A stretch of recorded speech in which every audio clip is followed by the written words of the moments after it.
So coming down off yesterday's excitement with our free company Splash Party, I'm really starting to get the hang of being here with the Squall. And although I've only scratched the surface of what Eorzea has to offer, I'm really optimistic for what's to come. The first order of business was to do a quick wellness check on the Squall, just to make sure everyone's doing okay. Axel, man, you've been through it. You all right, dog? You can't even look at Guffy. You have seen some things. Son of a bitch! Son of a bitch! Son of a bitch! We don't have to talk about it here, man. We can talk about it another time. You're like the most fashionable monk ever. And just like that, your boy sets off on his adventure once again. See ya. So the first thing I did was go and check up on Wystan, who I recently saved from getting a couple of brass blades up his ass for the first and final time of his natural born life. Out of consideration for the safety of his loved ones, Wystan decides to flee Ul'dah, since little Lord Dorito put a hit out on him. And I felt kind of bad that he had to uproot his life and move away from everything. At which point I was in need of something to make me feel better.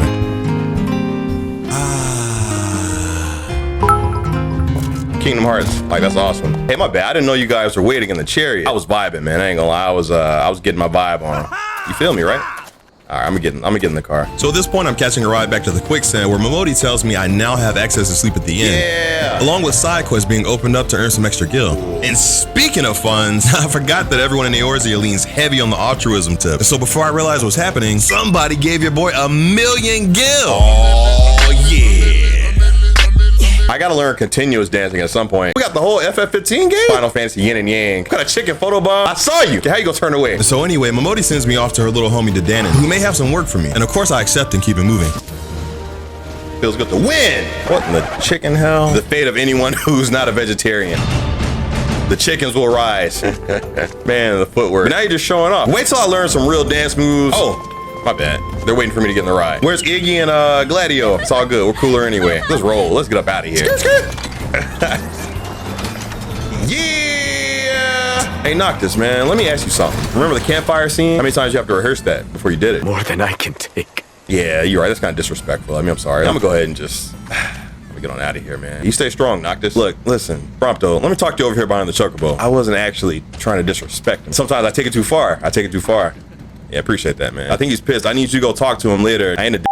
You know, I ain't a dick. You know, I ain't a dick. I gotta handle some business, so. Despite knowing that Noctis is probably gonna murder me in my sleep at some point, I still needed to stay on task. And so I figured it was a good time to optimize my gear. What the hell? What the f, bro? Not me looking like I just joined their game. Hey, I'm one of the fellas now, man. Y'all can't tell me nothing. Question, do I look dumb? Like in this outfit, do I look lame? Or let me do a model walk.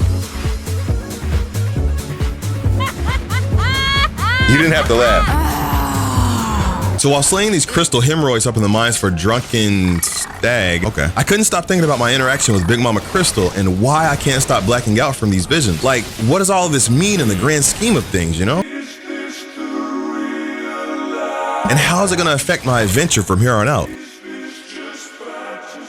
Once I zoned back in for my daydream, Nessie, Queen of the Down Bad, rolled up on me and was low-key upset that I hadn't redeemed some of the emotes that she had sent me via Mog Station. So wait, let me get this straight. You're salty about the emotes. I mean, can I activate them live here? No, I can't. I have to. Part of me actually felt kind of bad. Hey, look, come on. And at that point, I didn't really know what to say to her exactly, so I just kind of said the first thing that came to me. Cloudie don't give a shit. Cloudie don't give a shit. Yep. You. What you reading? Lord of the Rings? After dropping off some raw Nashikite to Drunken Stag, our next objective was to kill a bunch of sun midgets. Oh shit. Midges. Wow. Whoa. That's that's my bad. Which was basically a roundabout way of hiring the Squall for pest control. The midge. But hey, the grind never sleeps, so let's get it. Man, you should have seen us out there putting in that work. Even killed a couple of desert dragons just to satiate your boys' bloodlust. My bad. I'm back. We good. I'm here. And around this time, we found out another one of our mods, Lin Infinity, or Lin as I call her, was about to rendezvous with me and the Squall at Blackbird Station. At which point I checked my outfit and man, my armor looks whack. Let me deal with that before Lin gets here. I can't have her roasting me. Why do I look like a medieval Power Ranger? Breaking me off with this like junior gear. Nah, let me. So I decided to put on my Sunday's best on a Friday evening, but not for anything special since, I mean, it's just Lin. I mean, that's kind of badass, I ain't gonna lie. I'm like a sophisticated mage. But regardless, I had to set an example as a leader, you know? And if I'm running the streets of Eorzea looking like a leather condom, that's not only a poor reflection of me, but the Squall as a whole. Not me with the piece of wood on my back. You get it. Let me get rid of these gloves real quick too. Much better. Back on my bond. Cloudie bond. Once I got my gear in check, we just kind of dawdled around until Lin showed up. Now you looking like you came straight out of a Tyler Perry movie, waiting for Lin to get here. So any day now, Lin, anytime you want a dope ass jacket. I can't look at you because I don't know how, but believe me when I tell you, It's a dope ass jacket. But since Lynn is new to Eorzea like yours truly, not quite as legendary though, she kind of lost her way, and after that, we just had to figure some things out as a family. Hey, weren't you supposed to pick up Lynn? Big loving family. Bruh, you left out in the desert? She's in Western Thanaland. Nessie went to get her. You know, I'm sad we left Lynn back there. You know, I'm sad that. Nessie, did you bring her? Did you bring Lynn? Where's she at? Oh, Lynn! So Lynn finally shows up and all is right with the world. Don't wrinkle the suit. You can give me a hug. Just be careful with the, you know what I'm saying? Yep, yeah. All right, that's enough. Yeah. And right here is about the time I realized this world is gonna have me down bad. Whoa! I'm talking down horrendous, down demonic. Are those mechanical yams? Mecha yams? Can't believe it. And I ain't gonna lie. My first thought was, am I so legendary that I literally summoned that NPC Elezen mage from the quicksand on her day off?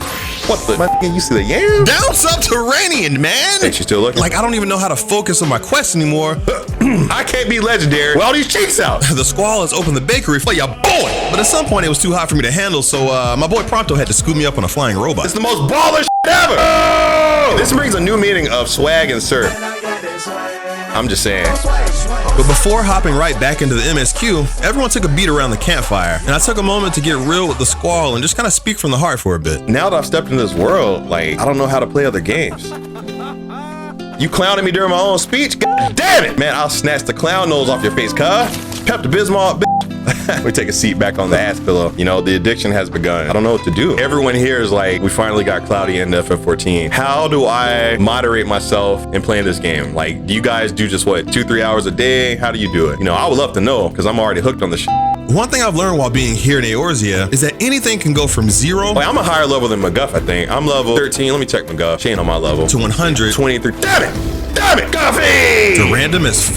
Nessie is, she's smoking something. Back to 100 and back to 0 and everything in between within literal seconds. She's feeling it. She's feeling it. And for ADHD brains like mine, I can eat apples. that's right up my alley. But in the midst of our jovial Squall bonding, I totally spaced and forgot there was something really important I was supposed to be doing. I gotta go beat a Baron's ass. Yep. Turns out that in the midst of me speed clicking through all my quest dialogue, there was a very specific task given to me by Captain Leofric of the Brass Blades of the Rose. Apparently, I'm supposed to be introducing Baron von Quiveron III Esquire, who's the leader of some outlaws, to an early grave. And according to Captain Leofric, they seem to enjoy robbing people to an area south of here, so it's pretty much on site for me in the Squall.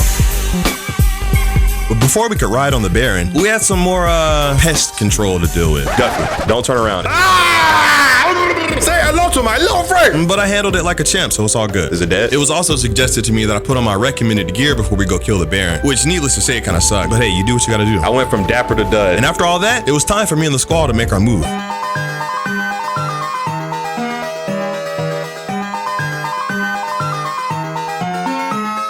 Hey, Baron! What's good, my G? And as expected, we made pretty quick work of the Baron and his gang at the cabin. Hand to Heidelin, I don't even think I saw the Baron before the Squall had already murked his ass, so, you know. After that, we decided to meet back up in Horizon for a minute just to chat and allow me to progress my quest line. So, have you all beaten the game already? Like, everyone who's chilling? Y'all are just kind of like guardian angels of new players? To be perfectly honest, I couldn't get the baddie brigade from earlier out of my head. So after a little more questing and gallivanting, I needed some alone time to process these complex emotions regarding the yam. These cheeks speak to me. And I can't really explain this part, but something inside of me gave me a glimpse into the future? Glory to Buddhi and all the kind reign all over me. The cheeks are fine. The yams are divine. Look at them go. Wouldn't you know they're only for me in my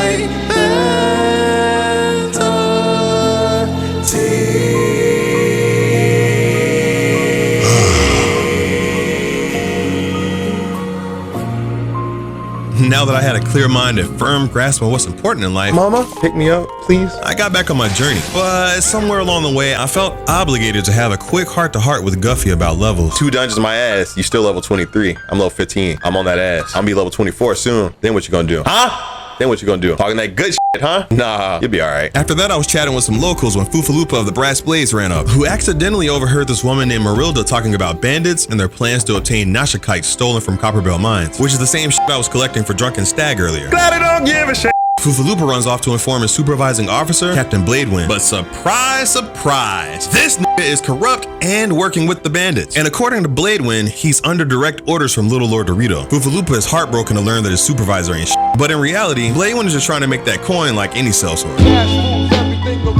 Regardless, we gotta put hands on both Bladewind and Baron von Quiveron the Fourth Esquire, who we come to find out is the brother of that chump we wasted up at the cabin. Because Shorty here is making threats both above his height and pay grade. So you already know I gotta tuck his little ass in for that. I'm talking long as dirt now, ever, Shane.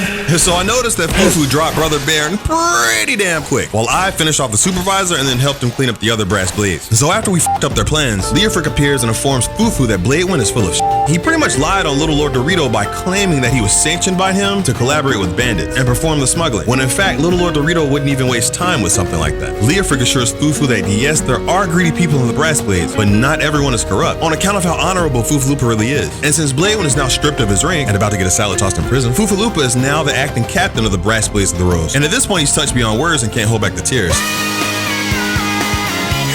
Mission accomplished, as they take Bladewind back to Horizon and I go about my way. Then out of nowhere, I'm getting chased by this big ass hopping owl thing in town and I'm like, yo, man, f this shit, I'm out, dog. So to basically wrap up the day, I decided to grind through some of my gladiator job quests, just to make some progress alongside the MSQ. That way I'm not rushing to do them at the very end when all is said and done. Plus everyone told me I need to be unlocking skills to enhance my kills. I even unlock gear sets. Okay, gear sets allow you to save several different combinations of equipment. That's how you guys have been doing it.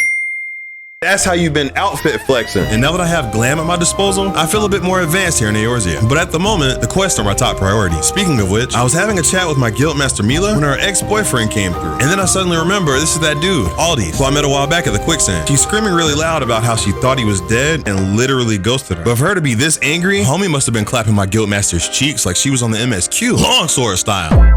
So anyway, my guildmaster ain't really feeling him, so all these dips. And he's like, oh, hey man, you wanna come to the quicksand to hang out? So I'm like, yeah, let's roll. We start chopping it up and he's kind of bummed that he's back from the dead, so to speak, but nobody seems happy to see him, which kind of sucks. When out of nowhere, we get ambushed by Organization 13 with arrows. In the middle of dude's night out. Like, I didn't get to order a beer, no cheeseburger, nothing. But it's whatever. I pretty much held my own while Aldi's was flexing his Coliseum champion fighting skills until the battle was over. Aldi seems to know who put the hit out on him, but he suggests we talk about that another time. And then he bails. I report back to Guildmaster Mila, who apologizes since she was in the middle of teaching me a brand new technique. But hey, better late than never, right? And it turns out I also had a new piece of armor in my inventory, which looks, What in the Boba Fett hell is this? I'm like a Star Wars character now. Revenge of the Sixth. Is it still the Sixth? Yeah, it is. It ain't that funny. It's not that funny. And on that note, I can say with confidence that we accomplished quite a bit today. And as far as I can tell, I've got a lot more to do and see while I'm here. So remember everybody, even the sky itself is no longer the limit when you're exploring Eorzea, and the highs are even higher when you're flying with the Squall. Let's go.